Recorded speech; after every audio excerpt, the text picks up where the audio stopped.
बोल मेरे श्री गुरु महाराज की जय। मेरे मालिक के प्यारे भक्तजन और मेरी मालिक की प्यारी संगत, आइए इस श्रवण गंगा में एक बार फिर गोते लगाते हैं और पुण्य प्राप्त करते हैं। हम अगला अध्याय शुरू करते हैं, अद्वैत के सूर्य। यह बात सर्व प्रसिद्ध है कि धर्म की चादर गुरु तेग बहादुर जी नवे पातशाह पटना से पंजाब क्यों आए। जिस पंजाब को आप त्याग कर पटना बिहार में चले गए थे, आपका पंजाब में फिर आना किस प्रकार हुआ। गोस्वामी तुलसीदास जी ने लिखा है, संत विटप सरिता गिरि धरनी, पर हित हेतु सबन की करनी। इस जीवन यात्रा में सर्वसाधारण जीवों को सुमार्ग दिखाने के लिए महापुरुषों का नित्य अवतार होता है। जिस प्रकार अंधेरी रात का अंधकार भी प्राकृतिक है तथा अंधकार को मिटाने के लिए चांद और सूर्य भी प्रकृति की ओर से नियत है, इसी प्रकार जीवों के हृदय में माया का अंधकार दूर करने के लिए सद्गुरु का अवतार सूर्य रूप होता है। गुरुवाणी का वाक्य है, हर जुग जुग भगत उपाया, पैज रखदा आइया राम रजे।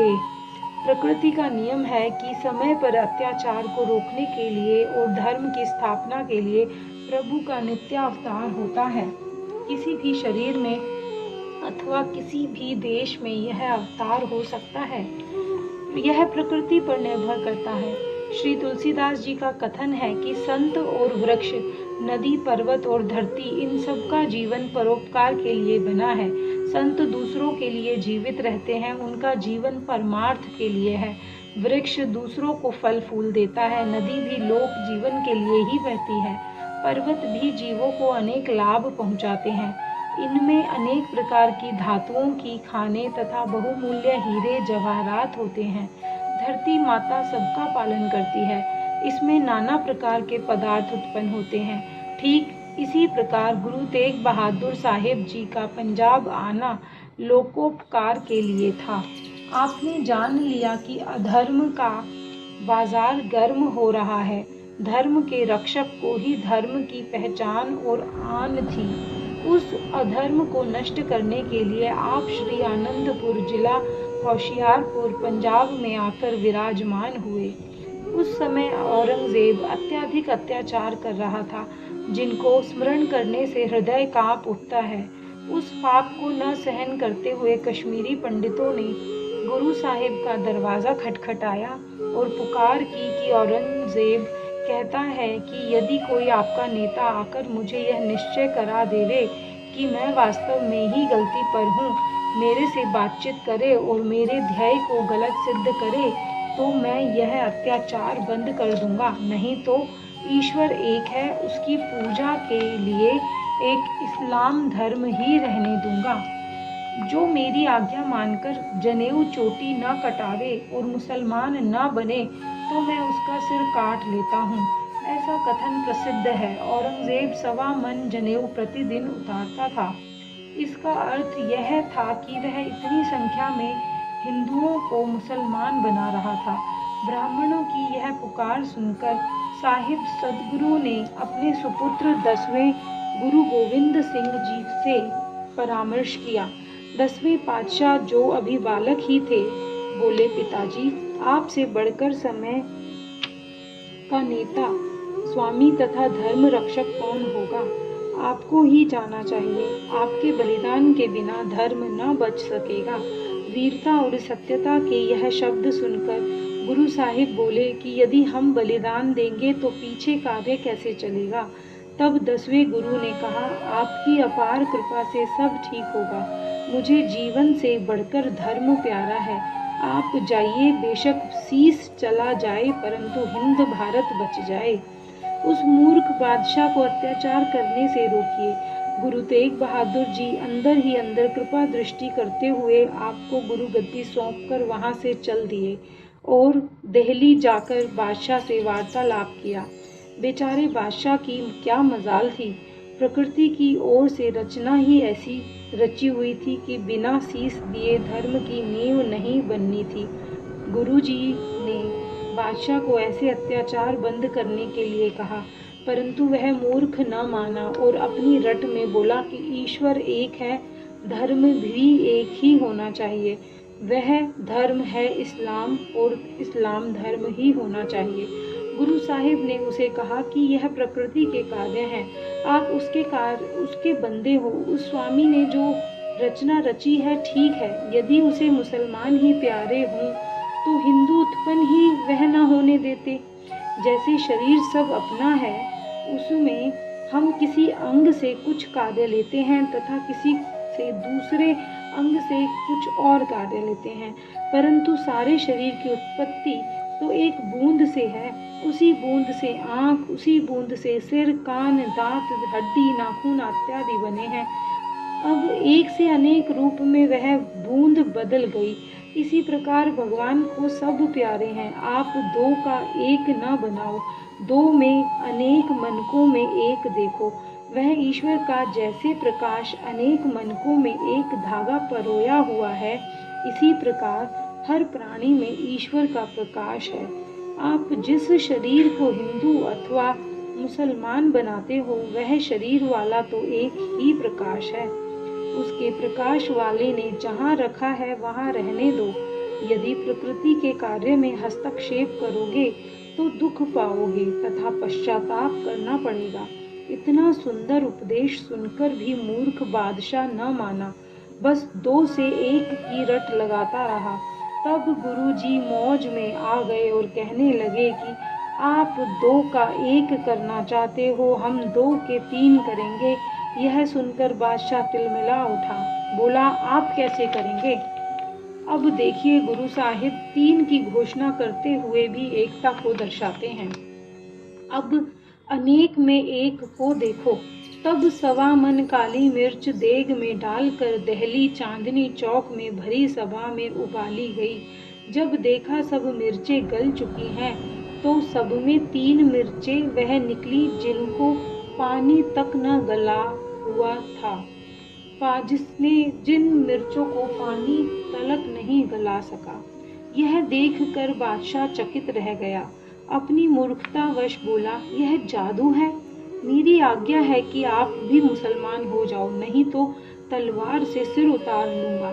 गुरुजी इस बात को सुनकर हंसे कि किसका सिर और कौन उतारेगा।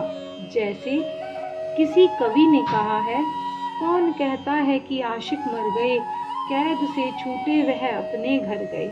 अब विचारणीय बात यह है कि उस समय गुरुजी का नाम गुरु तेग बहादुर था अथवा गुरु तेग सिंह था। मेरा कहने का तात्पर्य नाम रूप से नहीं, परंतु यह आवश्यक है कि गुरुजी को जनेऊ तथा चोटी कितनी प्रिय थी, हिंदू शब्द कितना प्रिय था तथा अपना बलिदान भी हिंदुओं के लिए दिया। उन दो वस्तुओं की रक्षा के लिए शीश देना तथा सब कुछ बलिदान करना स्वीकार किया। बादशाह ने पूछा कि तीसरे धर्म का नाम क्या होगा? गुरुजी ने कहा, खालसा पंथ नाम होगा। बादशाह बोला, खालसा क्या काम करेगा? आज्ञा हुई कि उस धर्म की रक्षा करेगा जिस धर्म के आप शत्रु हैं। परंतु आजकल स्थिति बिल्कुल विपरीत है। आज का सिख और हिंदू क्या कर रहा है? हाथ में दीपक है और दोनों अंधेरे में जीते हैं। जैसे नशे में शराबी को कुछ सूझता नहीं, ठीक उसी प्रकार अपनी आवश्यकताओं तथा स्वार्थ ने सभी को पथ भ्रष्ट कर रखा है। इस पर एक उदाहरण है। एक गुरु खाट पर दोनों पांव नीचे करके बैठे थे और दो शिष्य पांव दबा रहे थे। दैव योग से एक शिष्य कुछ समय के लिए बाहर गया। इतने में गुरुजी ने स्वाभाविक ही अपना वह पैर दूसरे पैर पर रख लिया जिसको दूसरा शिष्य दबा रहा था। जब देखा कि मेरे वाले चरण पर दूसरे शिष्य वाला चरण आ पड़ा है, तो क्रोध में आकर उसे पकड़कर धकेल दिया, जिससे गुरुजी चकित हुए कि मैं तो एक हूँ, अब एक एक चरण पर इन मूर्खों ने अधिकार कर लिया। जब इसके चरण पर प्रहार किया, तब दूसरे ने यह सब कुछ आते हुए देख लिया कि मेरे वाले चरण को इस मूर्ख ने हटाया है। तब क्या था, उसने एक पत्थर उठाया और आते ही उस वाले चरण पर दे मारा और कहा कि तूने मेरे वाले चरण का निरादर किया है, मैं तेरे चरण से बदला लूंगा। पत्थर लगने से गुरु के चरण पर घाव हो गया, खून बहने लगा। गुरुजी बहुत दुखी हुए और उनकी मूर्खता पर धिक्कार देने लगे कि आपने यह अत्याचार तो मेरे शरीर पर किया है। आपस की ईर्ष्या महापुरुषों को क्लेश देती है। भाइयों, आज हम गुरु साहिब की कृपा और दया भूल चुके हैं। हमारा जीवन मानव जीवन नहीं रहा। जैसे गुरु ग्रंथ साहिब में लिखा है, करतूती पशु की मानुष जाति, लोक पचारा करे दिन रात। गुरु जी के घर का दरवाजा बहुत ऊंचा है। नानक नाम चढ़दी कला, तेरे भाणे सरबत का भला। अब एक भाई तो गुरु पर अधिकार कर बैठे हैं और दूसरे यह कहते हैं कि गुरु हमारे नहीं हैं। यदि विचार किया जाए तो गुरु महाराज सबके हैं, और जिस वस्तु के लिए आपने अपना जीवन बलिदान दिया, वह लोग गुरु जी को क्यों त्याग बैठे हैं। तुच्छ विचार से ही सोचा जाए तो गुरु जी ने जिन चिन्हों की रक्षा के लिए शीश दिया, वह न मुस्लिम थे न सिख थे, बल्कि यज्ञोपवीत रखने वाले हिंदू थे। आज हम दो बनकर एकता के सूर्य को अपनी अज्ञानता के बादलों से ढका देखते हैं और उसे छुपा दिया है, परंतु वह छुपे हुए भी देख रहे हैं। हमको उनका आशीर्वाद लेने के लिए एक होना चाहिए। धागा एक हो तो माला कहलाती है, नहीं तो मनके ही मनके हैं। वह प्रकृति की ठोकर से बिखर जाएंगे और न जाने किस किस स्थान पर गिरकर भटकने लगेंगे और उनको भटकना पड़ेगा। हमारे दयालु पिता ने हम बच्चों को एकता का धन दिया है। हमको चाहिए कि सपूत बनकर उस धन का ठीक प्रयोग करें और गुरु ग्रंथ जी के पवित्र वाक्य को अपने हृदय में धारण रखें और उस समय पढ़ने पर इस शस्त्र रूपी वाक्य का लाभ उठाएं। वह पवित्र वाक्य यह है, अगली अल्लाह नूर उपाइया, कुदरत दे सब बंदे, एक नूर ते सब जगू उपजिया, कौन भले को मंदे।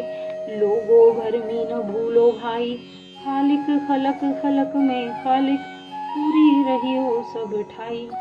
जब तक हमारे जहरीले फोड़े में से जहर न निकलेगी, हमको लाख आराम के सामान प्राप्त होते हुए भी आराम न मिलेगा, चिल्लाते हुए भी समय गुजरेगा। इस पर गोसाई जी ने रामायण बाल कांड में लिखा है, सिय राम मैं सब जग जानी, करऊं प्रणाम जोरी जुग पानी।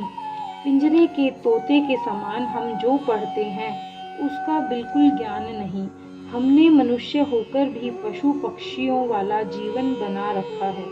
दीवान हाफिज जी ने लिखा है, हाफिज गर वसले गुफाही, सुलह कुन वा खासे आम, बा मुसलमान अल्लाह अल्लाह, बा हिंदुआ राम राम। किसी भी धर्म का महान पुरुष क्यों न हो, सबकी आवाज एक है, परंतु समझने वाले हम लोगों ने अपनी बुद्धि अनुसार